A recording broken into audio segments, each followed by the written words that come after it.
Bonjour à toutes et à tous et bienvenue dans l'école du futur. Au programme aujourd'hui, on va commencer par notre focus, on va parler rap d'abord en vous présentant une chaîne YouTube qui s'attelle à redonner à ce genre musical longtemps critiqué toute l'image qu'elle mérite. On en parle dans un instant. Et puis elle a une idée derrière l'attaque toujours. Lisa de Bernard est avec nous aujourd'hui. Bonjour Lisa. Bonjour Philippine. Quel va être le sujet, l'objet de votre chronique? Eh bien aujourd'hui je vais parler de la disparition d'un pionnier des appels vidéo numériques, Skype. Skype, on en parle avec vous dans un instant. Et puis nos deux grands sujets du jour aujourd'hui dans l'Actu Tech. D'abord, imaginez dès la maternelle apprendre les bases de l'intelligence artificielle. Ça, c'est pas de la science-fiction, c'est une nouvelle réalité aux Émirats Arabes Unis, un pays qui fait le pari unique au monde d'intégrer l'IA comme matière à part entière. Une stratégie audacieuse, vous allez le voir, mais qui questionne pourquoi un tel empressement à former les citoyens de demain à l'IA. On va voir ça. Et puis en deuxième partie d'émission, avez-vous déjà choisi votre film du week-end grâce à une vidéo sur TikTok? Si oui, vous n'êtes pas les seuls, loin de là, et sinon, on va vous apprendre. On va vous dire comment ça marche. C'est un phénomène majeur, vous allez le voir, qui va bien au-delà de la simple curiosité.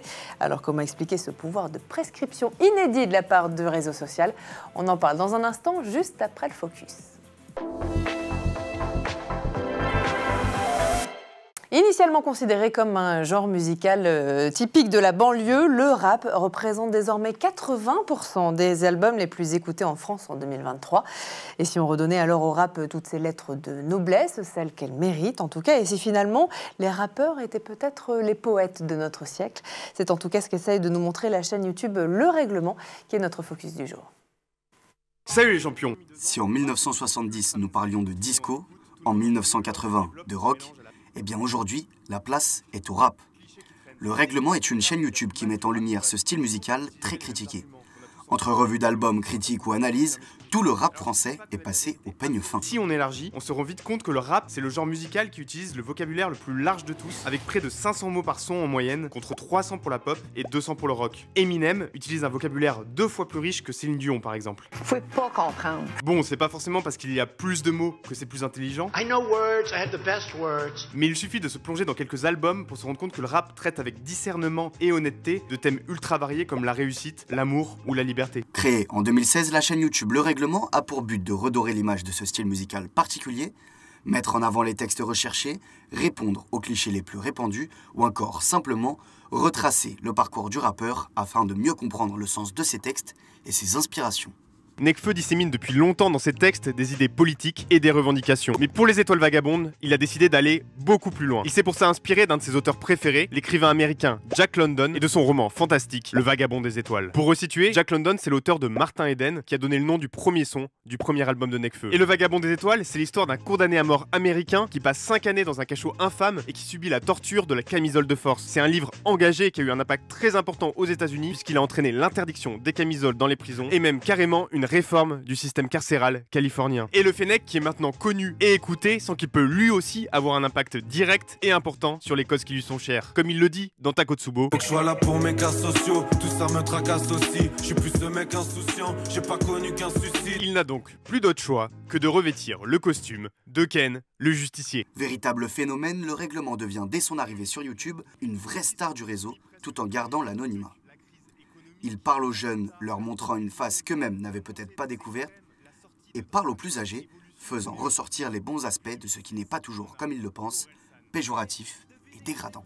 Le rap est en fait un des meilleurs outils pour lutter contre les discriminations. Hip-hop really is about fighting for your rights in the beginning, about speaking your mind and about breaking down barriers or whatever. Et je suis presque certain qu'il va permettre de balayer les inégalités entre hommes et femmes également. On le remarque déjà avec plusieurs rappeurs qui clarifient ouvertement leur message pour faire la part des choses, comme Nekfeu, qui est un des rappeurs les plus influents en France. On les taquine, mais les femmes on respecte. Ne crois surtout pas qu'on aime cette image dégradante. C'est super triste, moi je pense à ma soeur, la meilleure supportrice tout en haut des gradins. Certains vont même jusqu'à faire des sons pour dénoncer le sexisme directement, comme Vince par exemple.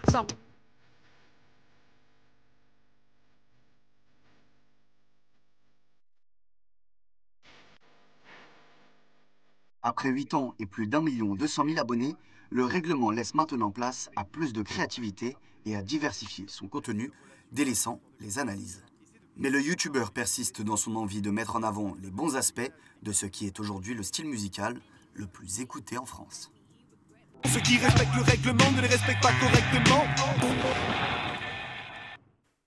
Allez, autre chose maintenant. Alors que d'autres pays comme la France, par exemple, saupoudrent l'IA dans leur programme scolaire, les Émirats arabes unis la placent, eux, au cœur de leur enseignement, et ce, dès la maternelle. Alors, on va se poser plusieurs questions, là, dans la première partie de l'émission, et notamment, comment enseigne-t-on l'intelligence artificielle à des si petits enfants, et quel est l'objectif, surtout, caché derrière cette annonce?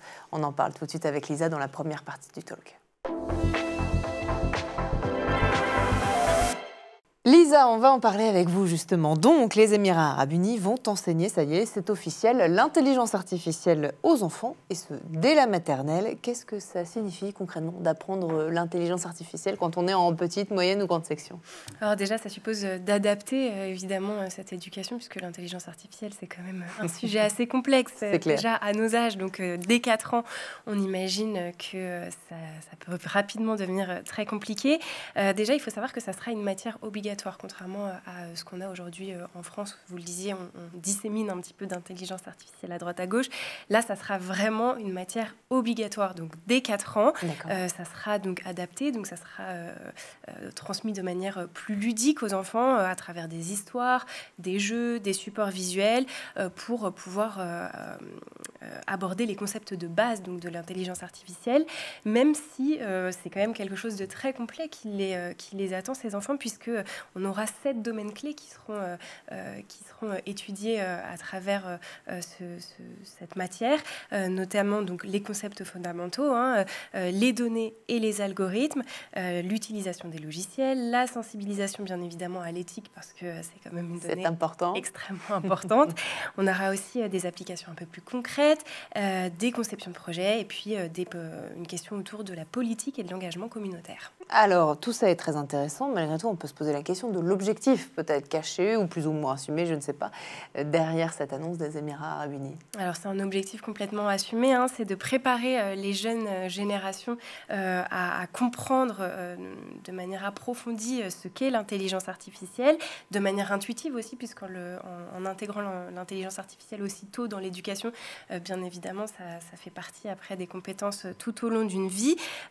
Comme je le disais, c'est aussi de sensibiliser cette jeune génération donc, aux compétences autant techniques qu'éthiques. Et tout ça, ça s'inscrit dans une logique bien plus importante pour les Émirats arabes unis qui investissent de manière très importante dans l'IA, qui ont même été des pionniers, puisque en 2017, ils ont lancé le premier poste de Premier ministre exclusivement dédié à l'intelligence artificielle. Ils ont aussi un très gros plan, une stratégie nationale à horizon 2031 pour faire de l'IA, pour devenir un fleuron de l'IA. Donc ça s'inscrit effectivement dans toute cette logique. Alors justement, vous l'avez dit, les Émirats souhaitent former les plus jeunes pour qu'ils puissent pleinement intégrer ce secteur de l'intelligence artificielle et de la tech une fois sur le marché du travail. Est-ce que vous pensez que cette approche qui est aujourd'hui très axée sur l'employabilité, c'est la bonne, ou est-ce qu'il faudrait plutôt privilégier peut-être d'autres aspects liés à l'IA, comme le développement de l'esprit critique en comparaison avec, par exemple, l'approche française, qui est plutôt celle qu'on a aujourd'hui ici? Alors, a priori, c'est pas quelque chose qui délaisse complètement, puisque, comme je le disais, il y a quand même une branche éthique, etc., qui sera abordée. Après, l'employabilité, malheureusement, je pense que c'est aussi ce vers quoi on va se tourner en France, en Europe et un peu partout ailleurs progressivement, puisque l'IA, on le sait, on le répète assez, que ça soit ici ou autour du plateau, est en train de prendre une place majeure dans nos vies. Et donc, forcément... en fait, ils répondent à un besoin futur du marché du travail. En fait, c'est une espèce de, si je peux dire, d'approche proactive. Et du coup, ça leur fournira forcément un avantage compétitif à l'avenir.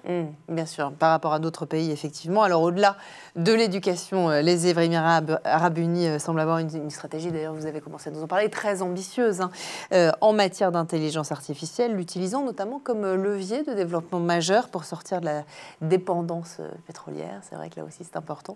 Comment l'IA peut aider un pays comme celui-ci à justement diversifier et développer son économie? Eh bien, écoutez, selon les projections justement des Émirats arabes unis pour leur stratégie donc nationale, ils prévoient qu'elle contribuera à hauteur quand même de 14% du PIB d'ici 2030. Ah oui, c'est énorme. Voilà, pour vous donner des chiffres très précis, parce qu'effectivement 14%, on se rend compte que c'est énorme, mais dans les chiffres, c'est quand même 100 milliards de dollars.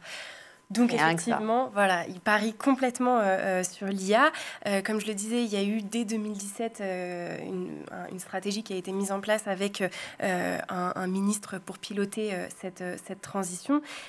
Et globalement, je pense que ça va que leur servir en termes d'économie, puisqu'en plus, ça va leur permettre aussi probablement d'attirer des talents sur leur territoire. Ça va permettre de faire rayonner cette région, du moins si ils arrivent à se propulser justement en tant que leader. Forcément, ça fera d'eux un pays extrêmement attractif. C'est ce qu'ils souhaitent effectivement. Les Émirats, vous l'avez dit, ont été pionniers en créant un ministère de l'intelligence artificielle dès 2017. La création justement d'un tel ministère avec un tel poste, donc de ministre qui a forcément cette responsabilité, une première mondiale à l'époque, vous l'avez dit, ça montre l'importance stratégique que ce pays a aussi pour le développement de la technologie de manière plus générale. Quel regard vous portez là-dessus, vous avez 4 heures. Non, mais c'est-à-dire que pour l'instant, on est encore un petit peu dans l'expectative, c'est-à-dire que tout est en train de se mettre en branle, donc c'est difficile d'imaginer ce que ça va donner à l'avenir. Mais en tout cas, ce sur quoi je peux appuyer, c'est que leur stratégie, elle est vraiment énorme. Parce que oui, certes, donc on a cet aspect de vouloir former les enfants dès la maternelle, mais il y a aussi tout ce qui va autour, c'est-à-dire que les Émirats arabes unis ont annoncé il y a encore quelques mois leur projet d'avoir des villes intelligentes qui utilisent l'IA. On a eu aussi dernièrement des annonces selon lesquelles ils souhaitent intégrer l'IA dans le processus de création des lois. Donc, ce que je pourrais dire aujourd'hui et qui se vérifie depuis quelques années, c'est qu'en fait, ils veulent vraiment se positionner en pionnier, que pour ce faire, ils ont des décisions qui sont quand même très ambitieuses et puis surtout qui pourraient diviser, puisque de vouloir intégrer l'IA aussi jeune dans l'éducation, ça pose des questions. De vouloir créer des lois avec l'IA, ça pose des questions. De vouloir avoir des villes intelligentes, ça pose des questions. Donc, à voir. Pour l'instant, comme je dis, tout se met en branle, mais en tout cas, je pense qu'il faut vraiment garder un regard sur ce pays et sur toutes les avancées autour de ce pays-là. Regard en tout cas qu'on va garder avec vous au cours des prochaines semaines. On rappelle aussi qu'un partenariat stratégique important sur l'IA a été signé entre la France et les Émirats, dont les grandes lignes, on pourrait en faire une émission là-dessus, dont on en parlera, et on pourrait se demander aussi pourquoi d'ailleurs ils ont investi en France dans des data centers plutôt que d'en construire. Tout ça, on en parlera une prochaine fois puisqu'on doit avancer dans l'émission. Merci en tout cas Lisa. On va continuer à parler dans la deuxième partie d'émission de TikTok, vous allez voir, et du cinéma, mais d'abord on fait un petit tour du côté de la planète tech. D'abord, donc, images et vidéos, c'est le Zap, c'est toujours le meilleur des vidéos d'Internet. Et tout de suite, c'est l'œil de Jean Martineau. We head to Tokyo for the full process of the automated underground bike parking. You roll up your bike and line it up in the track. You then push the button which activates a robotic arm that grabs the bike and takes it down. It slides into one of the open parking spots. It then sits there safe from thieves, weather, and other elements until the rider returns and scans their card. As the card is attached to the chip, the robot knows which bike to retrieve. Within around 10 seconds, the bike is picked up by the robot and brought back through the garage door. And you can ride off with a bike that is still dry and has all its parts.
Et on est de retour, toujours sur le plateau de l'École du Futur et en compagnie de notre experte Lisa de Bernard, dont on va écouter justement la petite idée derrière la tech tout de suite. Justement, aujourd'hui, Lisa, vous revenez sur la fin d'un géant du numérique, Skype. Ça y est, c'est fini. Depuis le 5 mai dernier, Microsoft a officiellement mis fin à ce service emblématique vieux de 22 ans. Rien que ça, sacrée page qui se tourne, effectivement. Pourquoi Microsoft a pris cette décision ? Eh bien, d'abord parce que Skype, vous vous en doutez, a accusé une baisse significative de son utilisation au cours des dernières années. Bah oui. Pour vous donner une idée, en 2011, Skype comptait environ 150 millions d'utilisateurs actifs mensuels. Et en 2025, ce nombre est tombé à environ 23 millions. Donc c'est une sacrée chute. Voilà. Tout s'est pas fait en une année, hein, je vous rassure, mais bon, tout de même. Un phénomène donc, qui s'explique par la concurrence accrue d'autres services comme Zoom, WhatsApp, Google Meet et même le nouveau bébé, enfin nouveau, plus tellement, hein, puisque ça a été lancé en 2017, Microsoft Teams, qui ont donc érodé la part de marché de Skype. Et c'est la raison pour laquelle Microsoft souhaite désormais concentrer ses efforts sur Teams, une plateforme que la société juge bien évidemment plus adaptée aux besoins actuels de communication à la fois professionnelle mais également éducative. Alors si on revient un peu en arrière, comment Skype est-il devenu si populaire à l'époque ? Eh bien, pour comprendre cette success story européenne, il faut remonter en 2003, année où le logiciel, fruit du travail entre des développeurs estoniens, suédois et danois, a été lancé. Il a rapidement révolutionné la communication en permettant des appels vocaux et vidéos gratuitement via Internet et donc vers l'étranger.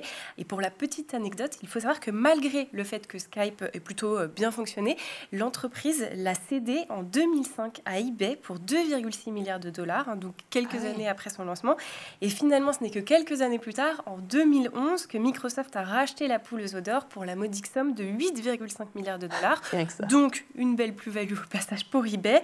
Notez qu'à son apogée, Skype représentait tout de même jusqu'à 8% du trafic mondial des appels internationaux. Et alors, que doivent faire les utilisateurs de Skype maintenant ? Eh bien, pour les quelques vingtaines de millions de personnes qui utilisaient toujours Skype, vous vous en doutez, Microsoft encourage la migration vers son autre logiciel Teams. Et pour simplifier la démarche, pour être sûr de garder un maximum de clients, les contacts et l'historique des conversations peuvent être transférés en se connectant à Teams avec les identifiants Skype.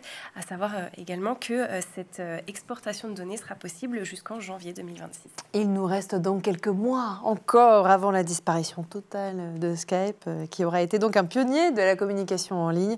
Sa disparition marque évidemment la fin d'une ère. Vous avez connu, vous avez connu Skype, on a connu Skype aussi.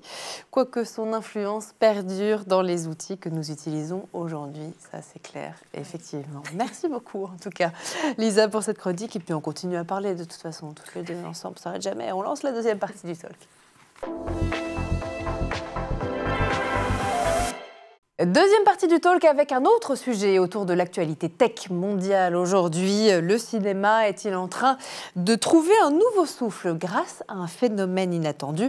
TikTok a d'abord prouvé son pouvoir de prescription, Lisa, avec des livres via le hashtag BookTok. Ce phénomène se confirme désormais maintenant pour le cinéma. On va parler ensemble avec plus de 3 milliards de vues en 2024 pour le hashtag On regarde quoi ? L'application est devenue une place de marché virtuelle maintenant où l'on découvre des films, où on parle sans filtre aussi et où on est même incité à aller voir ces fameux films. On va en parler avec vous. D'après une étude américaine, Lisa, 36% des sondés ont acheté leur billet de cinéma après avoir découvert un film sur TikTok. Qu'est-ce que ce chiffre vous inspire ? Est-ce que déjà, vous êtes déjà allé au cinéma après avoir découvert ou entendu parler d'un film sur TikTok ? Alors pour ma part, non, mais parce que je suis une cinéphile, voilà, donc je n'ai pas forcément besoin d'aller sur TikTok pour avoir envie de regarder un. En revanche, il m'est arrivé de faire le contraire, d'aller voir un film, de moi à digérer les informations, me faire mon opinion, puis après d'aller voir ce que les autres en pensent. D'accord. Donc c'est le processus inverse, mais ça fonctionne ça marche bien aussi, ouais.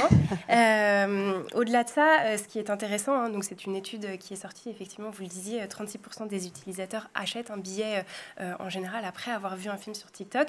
Mais ce que révèle aussi cette étude et qui est extrêmement intéressant, c'est que les utilisateurs, sur les utilisateurs de TikTok, 44% sont plus susceptibles d'aller au cinéma au moins une fois par mois que les non-utilisateurs de TikTok.